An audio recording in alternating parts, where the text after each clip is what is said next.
Magandang oras na naman sa inyong lahat mga kaibigan. Ang ating pag-usapan ngayon ay tungkol naman sa Statement of Assets, Liabilities, and Network o SALN ni Ombudsman Boyeng Rimulya. Pero bagong lahat, huwag niyong kalilimutan na mag-subscribe sa ating channel. Kung hindi pa kayo subscriber, please like, comment, and share. Pakiclick na rin ang notification bell para hindi ninyo makaligtaan ang ating mga bagong video. Balik sa ating usapan. Ang Memorandum Circular No. 3 ay nilagdaan ni Ombudsman Jesus Crispin Boyeng Rimulya noong October 14, 2025. Ang nasabing memo circular ay nag-uutos na ang Statements of Assets, Liabilities, and Network o SALN ng mga public officials ay maging available para sa mga public access 15 days mula sa araw ng issuance ng Memo Circular. Sa ilalim ng Memo Circular No. 3, maaari nang humiling ang public ng access sa SALN ng Pangulo, Vice President, mga pinuno ng Constitutional Commissions at mga official ng local government units. Ang publiko ay may legitimate na karapatan na malaman kung paano nakakuha o nakukuha at pinamamalaan ng mga nasa government ng kanilang kayamanan. Ito ay isang pananggalang laban sa katiwalian, korupsyon at isang deterrent sa pag-abuso sa kapangyarihan ayon sa isang public announcement sa pamamagitan ng Ombudsman. Bago ang appointment ni Rimulya bilang ombudsman, ang kanyang pinalitan na si Samuel Martires ay nagpataw ng mahigpit na paghihigpit sa pag-access sa SALN. Sa ilalim ng Martires Memorandum Circular No.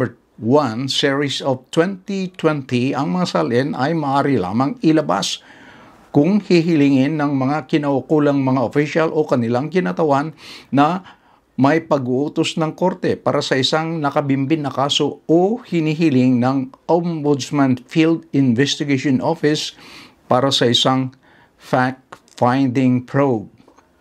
Sa ilalim ng bagong patakaran, maaaring hilingin ang mga SALN ng walang pahintulot na kinaukulang public official. Kahit na walang pahintulot ng public official, ito ay maaaring hilingin ng kanilang SALN. Kailangan lang ng magpakita ng valid ID ang mga nagre-request. Gayon pa man, ang mga sensitibong information tulad ng permanenteng address ng mga official at mga detalye ng mga minor na edad na bata ay tatanggalin upang maiwasan ang panganib sa security. At alam naman natin na ilan ng mga public officials ay voluntaryong naglabas ng kanilang mga SALN. In fact, ang mga kasalukuyang senador ay voluntary na inilabas ang kanilang mga SALN. Lahat sila naglabas ng kanilang SALN na voluntaryo. Sinubukan kong mag-research kung si Ombudsman Boyeng Rimulya ay voluntary rin na naglabas ng kanyang sariling SALN. Ngunit lumabas sa aking pagsasaliksik, sa aking research, na walang ginawang voluntaryo na paglalabas ng sariling SALN ni Ombudsman Rimulya. Pero hindi ako sigurado kung tama ang lumabas sa aking research, kung totoo ang aking research na hindi naglabas ng voluntaryong SALN si Ombudsman.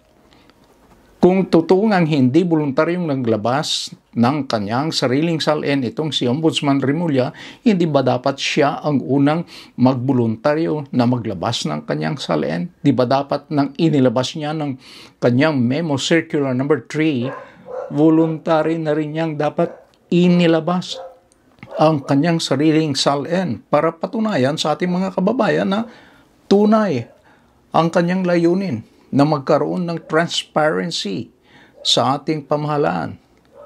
Paano natin siya paniniwalaan kung siya mismo ay hindi voluntaryong naglabas ng kanyang sariling SALN?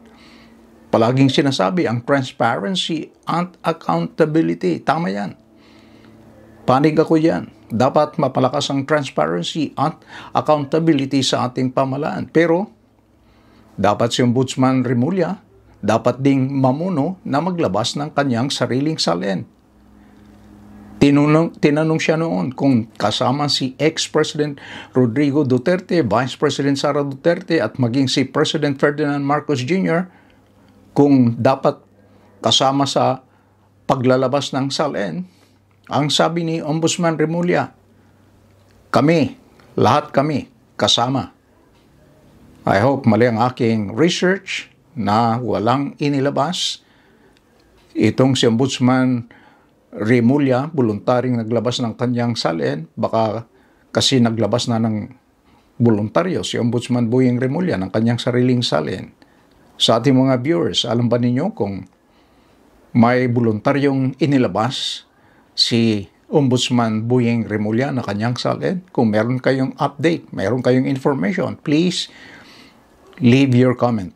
Maraming salamat sa inyong panunod. Hanggang sa muli, maraming salamat and please don't forget to like and subscribe. Bye-bye!